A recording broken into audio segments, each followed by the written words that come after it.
Hi, Connor Gunn here from Lethbridge News Now. Welcome to the Weekly from LNN, where we go over some of the biggest stories from this past week and what you can look forward to this weekend. The mustard seed is leaving Lethbridge after multiple attempts to create a sober shelter in the city.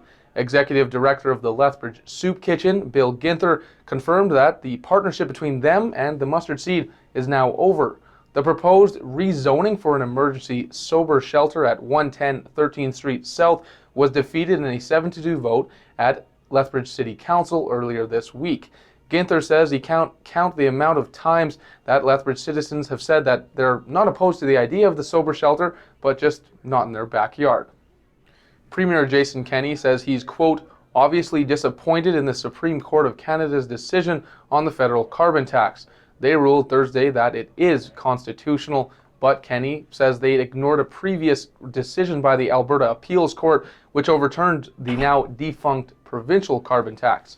The province will take its time to review the decision and see what courses of action it could take next.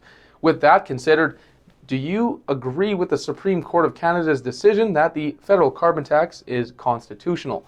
That's the question being asked in the latest LNN poll, and you can share your thoughts at the polls section of lethbridgenewsnow.com or on the LNN mobile app. The poll closes Sunday night, and we'll report the results on Monday. Alberta's Justice Minister says Lethbridge Police needs to make significant reforms or he'll be forced to use his, quote, extraordinary authorities. Casey Madhu has significant concerns stemming from a series of negative events which has caused him to question his confidence in the LPS's ability to deliver adequate and effective policing services.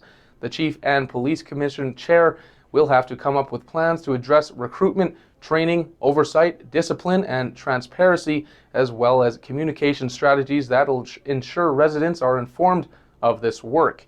LPS says the report will be finished before April 16th deadline, and underlying the theme that they'll consistent accountability and consistently high standard of integrity will be matched.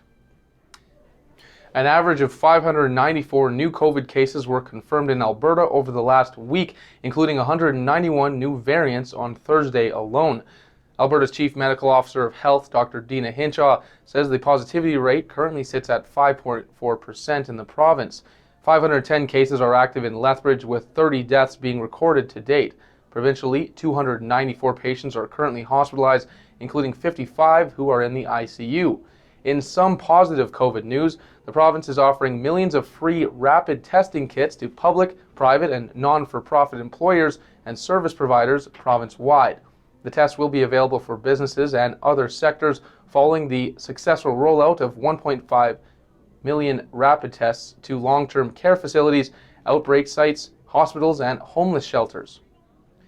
The Alberta government has spent over $15 million on COVID-related advertising since the start of the pandemic.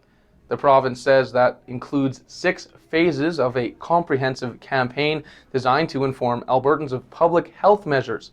It also includes specific sub-campaigns focused on areas like mental health and support for seniors. The province says the campaigns have exceeded the scope and reach of any other Alberta government advertising campaign in history. 52 people in Lethbridge died last year as a result of drug poisoning. In the latest Alberta Substance Use Surveillance Report, that's the highest number in at least the last 5 years. It also means the city's rate per 100,000 persons is nearly double than the provincial one. And a percentage of the population, the South Zone had the highest in Alberta. Those aged 35 to 39 were the most impacted, while men were disproportionately affected. In sports, the Lethbridge Bulls baseball team will be back this summer. The Western Canadian Baseball League has announced that the 2021 season will go on, but with a few changes. For the first time in WCBL history, all players in the league will be from Canada. Not all teams will take place, however, and tickets will be announced soon. Our hometown Lethbridge Hurricanes take on the Medicine Hat Tigers this weekend in a 3-game series. After the Canes dropped 2 out of the last 3 games last weekend against the Calgary Hitmen, they look to get back on the right track and back in the win column.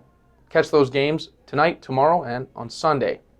Those are just a few of the stories we've been covering this week. To To stay up to date on the latest local and regional news, head over to lethbridgenewsnow.com or find us on Facebook, Twitter, or Instagram and our Lethbridge News Now app.